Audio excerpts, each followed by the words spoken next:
going to be a walking trip. I swear I shot footage of this years ago, but I don't think I ever made a video of it and actually posted it, so time to remedy that. We are at just about a zero tide, and let's see what we can get into. The Garden City was built in 1879 for the Southern Pacific Railway as part of their fleet of cross-bay ferries between Oakland and San Francisco. She was 208 feet long, weighed 1,080 tons, and was manned by a crew of 19. Originally designed for passengers and loose freight, she was later modified to carry automobiles. Retired in 1929, the ferry was permanently anchored at the Eckley Pier in the Carquinez Straits, serving as a fishing resort until the 1970s when it was abandoned.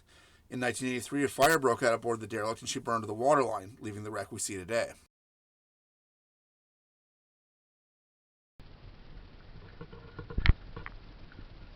So as should be pretty apparent, the Garden City was a side-wheel steamboat powered by a single-cylinder walking beam engine with two boilers.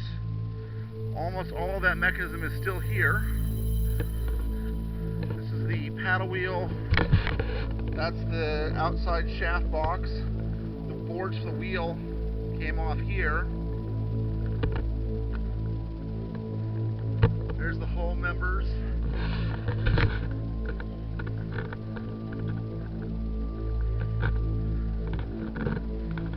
Not sure what this tank is. Getting mud sucked here a little bit. This is probably the steering engine here. I'd assume they fed steam to this cylinder and it pushed back and forth and moved the rudder. This was the main drive cylinder. And then there would have been a big walking beam, like a teeter-totter, right here. And as that cylinder filled with steam, it would push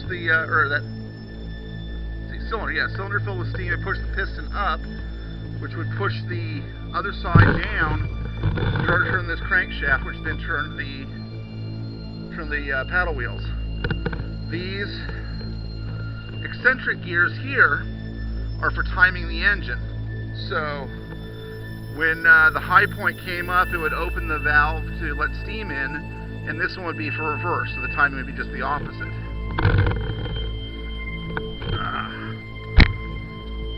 It's really muddy out here.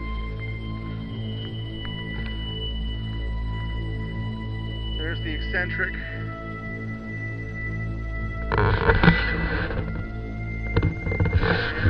And the other side.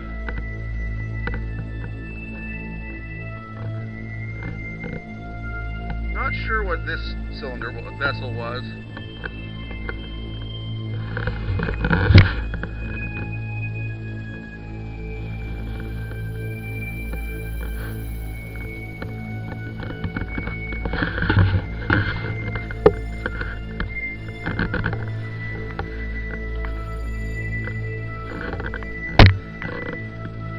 See from the bolts here, this is probably mounted to the underside of the deck above, which is completely rotted away now.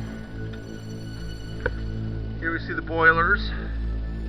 It's a water tube boiler system. So water flowed through there, made fire in here, caused the water to make steam. The two boilers fed into the two sides of the main steam inlet pipe there. Valve gear would have been up on top. This is probably that main steam pipe. So maybe, yeah. Again, I'm not a steam engineer. That's Scott's thing. So I am kind of guessing on a lot of this stuff.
bottom of it. There's the paddle wheels.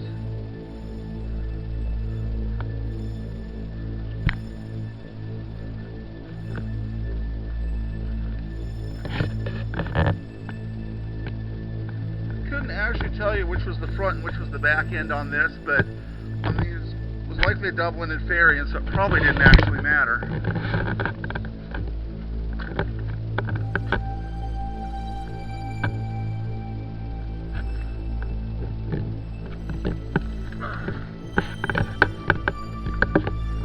So this great big rod here, the turnbuckle,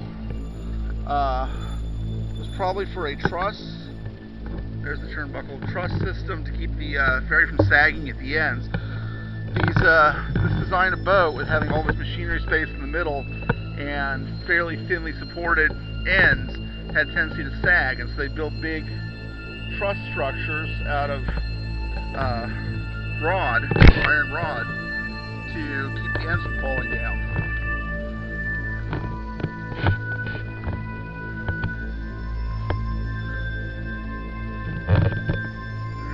The eccentric crank.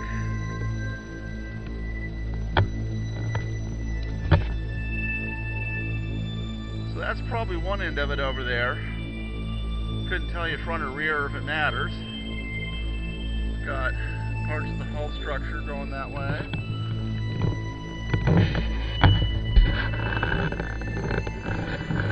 One of these big tanks, not sure what it's for.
Looks like a steering engine component,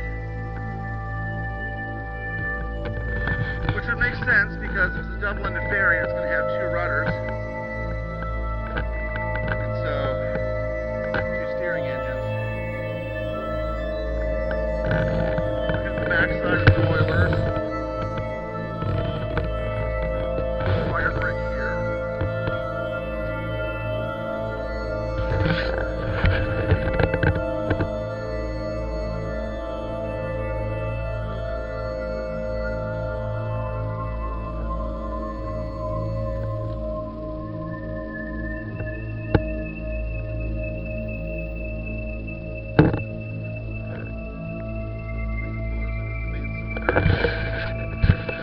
Down the heel. Yeah, you can see this would have been where part of that truss system tied in. The steering engine there.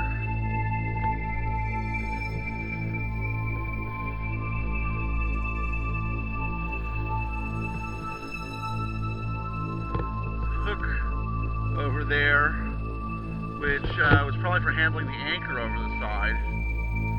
Often boats like this wouldn't have a hawse pipe, would really use a small crane like that for handling their anchor.